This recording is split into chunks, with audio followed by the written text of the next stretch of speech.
narcissist, which I'm not calling him that because I'm not a therapist, but he's definitely a master manipulator. And this is, Oh, yes, go ahead. Just that this isn't male bashing by any means. I mean, this is what it is. That is manipulation and gaslighting at its finest for you to say, well, we weren't together at that time, but we have all these children. He did say that from clips that I saw, and she said it as well. And gaslighting is stage number 4 in trauma bonding. So, stage 4, gaslighting. Stage 5 is resignation. So, What is it's like resignation? resignation is you give up. So, it's like you're getting absolutely nowhere with the usual problem solving methods that one could employ with someone who is reasonable. But see, narcissists and manipulators, they lack the ability to reason. And I'm going to explain that in just a minute. So the discussions that you might try to have, you know, the muscles that one who is reasonable and the people who got damn sense, you would be able to have conversation. But when you're with the manipulator, they have become so well at shifting and perverting reality that attempting to reason with them can be painful and exhausting. So you just give up. Like, you know, everything I do, it doesn't work. And that is, in all actuality, that is how we become traumatized in the first place. You may have recalled that I mentioned that earlier, that helplessness, that powerlessness. Yes. Oh, well, this is the way it is. And then that results in stage 6, which is the loss of self. Ooh. So, an attempt to push back against the way that things are in a relationship, especially when there's extreme emotional manipulation or abuse from your partner, you know, your family and friends done seen it. They're concerned about you, and your confidence and esteem is absolutely impacted. So when you start walking on eggshells, and some of us were taught to do that as children, but when you start walking on eggshells to avoid a fight or to avoid confrontation or an argument, then you are absolutely sacrificing yourself. You're no longer showing up in the relationship. You're no longer taking ownership of your voice, what you want, what you need, what you think. You are just trying to keep the other person happy. Go ahead. Oh, excuse me. Go ahead. While what? I was going to say, while you betray yourself. Go ahead. Right. Because, you know, I was wondering, is that what it looks like when she was always making excuses for his behavior? And she would always, yeah, that's what it was. She was always making excuses for, I'm trying to zhuzh it up, but no, she was really always making excuses for his behavior. And I recognize that. I've done it. It's interesting because from what I did see, she came with what seemed to be an explanation on why things were the way that they were. And this is common behavior from people who've been manipulated or are in emotionally abusive situations.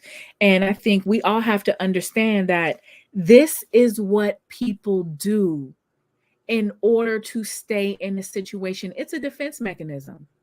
How? So my view of reality is now, because the only way I could be in this relationship, the only way you could be with a crazy motherfucker is for you to become crazy too. Okay, I'm not trying to zhuzh it up. Look, listen, I was crazy, cray, and had to get uncray. Okay, listen, I understand. This is why I can talk about it, because the only way that you can be with this person is for your sense of reality, your sense of processing, and the way you see things and the way that you accept things will have to be more in alignment with them. That's why it's a trauma bond. And so the making excuses, there's one word for that, and it's called denial. Yeah. And just like whether it's self-sabotage, whether it's I have an addiction, I'm eating, I'm sexing, I'm shopping, people make excuses for their behavior until they're ready to confront the truth. That's what it looks like. You're looking to justify it, because if you're not ready to end the relationship, you must create this safe for you, because everybody else ain't buying it, because we on the outside looking like, well, that don't make no goddamn sense. Right. But for you, This is your strategy for trying to stay in the relationship and trying to make it work based on not reality, but what you have led yourself to believe that you need. Right. And I believe people stay, again, guilty, stay in these relationships because after a while, it almost feels like it's time served. And you have so much invested, all that toxicity. You don't see it as that, but you have so much invested, you don't want to leave. But the eggshells become sharper and we still stay in it. You know, the last stage of the trauma bond is the emotional addiction. And I have some notes here. So basically, at this point, your body is running on constant levels of high stress and craving for relief or pleasure. So this creates a cycle of dependency that can feel similar to substance addiction. So you probably have, and I would say that maybe, as we're talking about Lex, have some sense that the relationship is bad for you, but you are either making excuses for it, like your partner has a troubled past or trauma of their own, or they feel that they're unable to leave the relationship. So with an emotional addiction, then it goes back to the beginning where that intermittent reinforcement, where I am seeking to get that craving or that relief from the person who's also traumatizing me.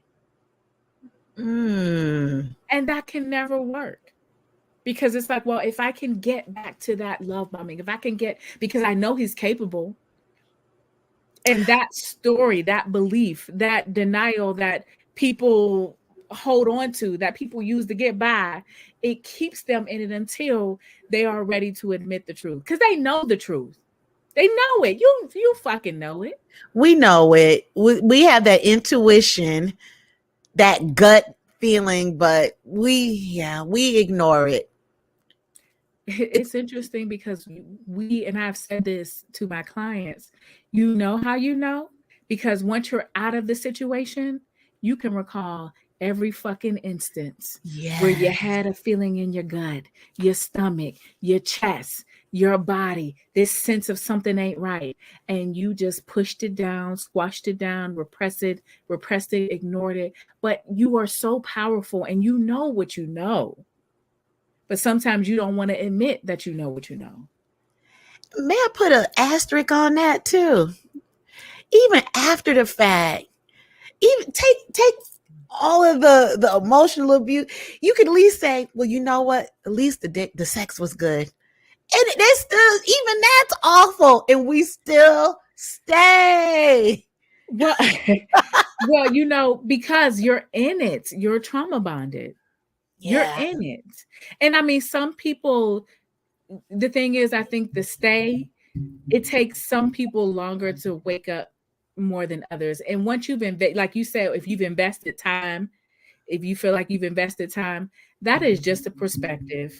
And I think that is just an excuse that some people use, because you can look at the time that you've invested and you can also look at the sacrifice, that the emotional well-being that you gave up in order to put the energy in and to invest.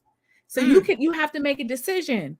Like, what's important, that I keep trying to work on this shit that's clearly broken, or that will never be fixed? Or am I going to allow myself to stay broken because I feel like I have to stay in this situation, but I have to be broken in order to do so? Wow, that's some deep stuff right there. And I send love to anyone in that situation. None of this is meant to judge. Oh, not at all. You know, matter of fact, I challenge anyone, if you've been in any, doesn't have to be exactly like their situation, but I really believe we've put other people's needs ahead of our own. Absolutely. And if that resonates, put a red flag in the comment section, put a light bulb, say me, or put an eggshell. Because you're not alone. Oh, I know I'm not alone. This is definitely not a unique situation. I'm going to read a comment from blind guy, his wife, and their life. It's messed up to have to transform to crazy in order to manage crazy behavior from others just to justify your bond. We all want bonds, and we will go to great lengths to have one. We are Yeah. hardwired to bond to other human beings. It's a need for all humans to bond. We must feel like we belong somewhere and sometimes to someone. It's a part of being human. And why I love, teaching trauma and learning about trauma is that when I understood attachment and how, when we're most vulnerable as children, if there's ever a point where the child has to choose between attachment or authenticity, the child will always choose attachment. They will become who they need to be in order to be loved, in order to be taken care of, in order to be provided for. And so for some of us, that is how we learn to not just be in trauma bonds, but the behavior